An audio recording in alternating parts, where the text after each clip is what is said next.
Hey, what's up? pizowell here. Bittersweet feeling today. I'm going to wrap up my critiques of the new Friday the 13th Deluxe Edition DVDs with Part 6, Jason Lives. Written and directed by Tom McLaughlin. A fan favorite. It's a solid slasher movie. Has a good sense of humor about itself, which is refreshing. It's good, not great, enjoyable. I've always enjoyed this one.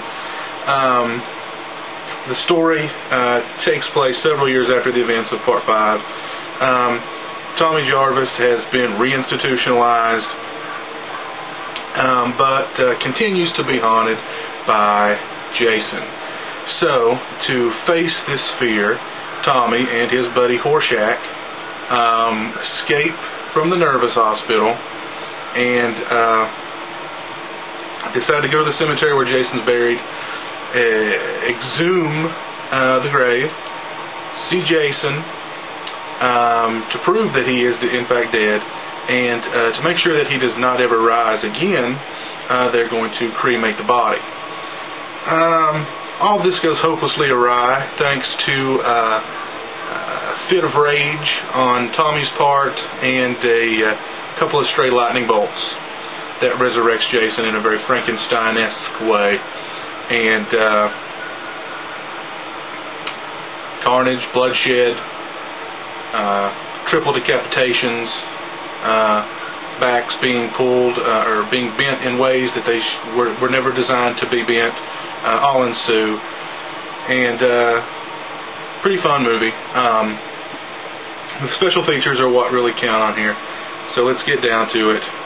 Slash scenes, these are basically extended and lengthened scenes, a little bit more blood here and there, a couple of scenes that linger on a little longer than they should, nothing special. Jason Lives, the making of Friday the 13th Part 6.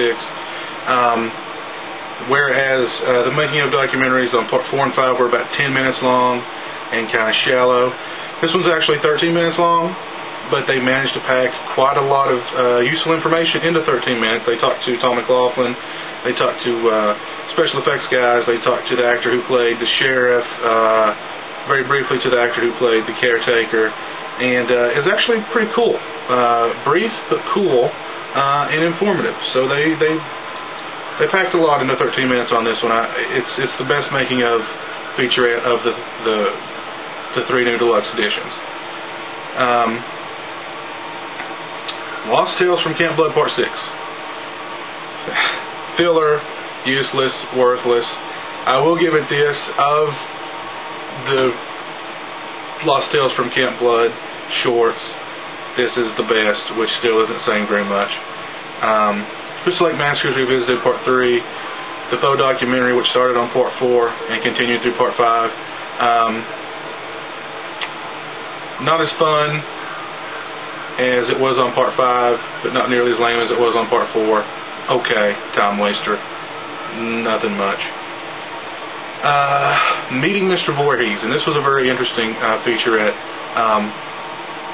Basically what Tom McLaughlin had envisioned was an ending in which we meet Jason's father, and it all sounded very cool, but it was excised from the script before shooting because the producer didn't want the film to take that direction, as if continuity was a major issue, in these films. But anywho, it's basically a conceptualized version, a storyboarded version of that scene, and it's a really cool kind of what if that had made the final cut. I think it would have been pretty interesting, but we'll never really know. The commentary featuring Tom McLaughlin, the actor who played the first deputy sheriff, and the editor of the film. Not very good, not very entertaining, not too informative. They did go into some detail which for one reason or another, they totally left out of the My Name Was Jason, or His Name Was Jason documentary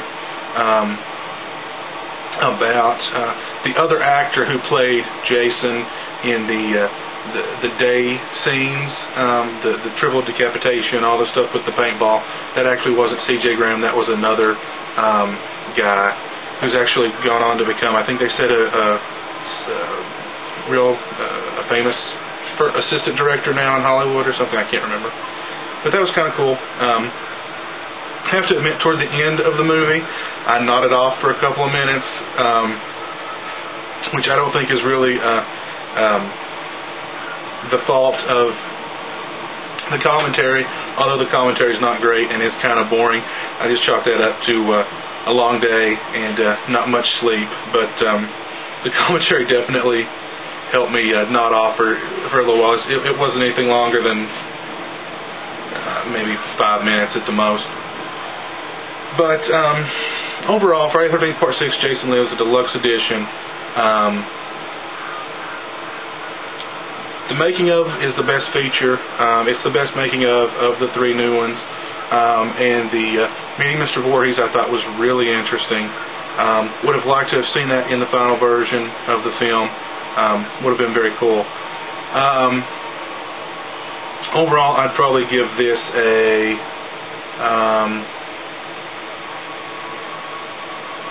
6.5, 7. But definitely still worth checking out. If you're Friday the 13th enthusiast, and I'm sure you all are, definitely check this out. Go out and get all these babies, all these puppies, the new releases, support.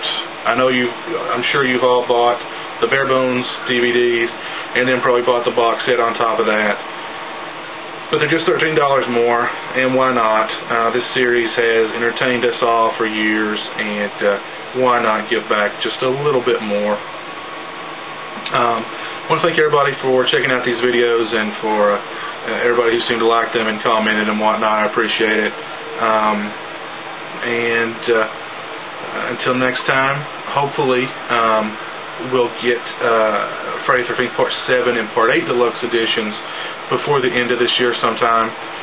The two things I'm hoping for with the Part 7 edition is that they restore the director's cut, that it's the unrated version that gets released, and that they include Daryl Haney, the writer of the film, in it in some form or fashion.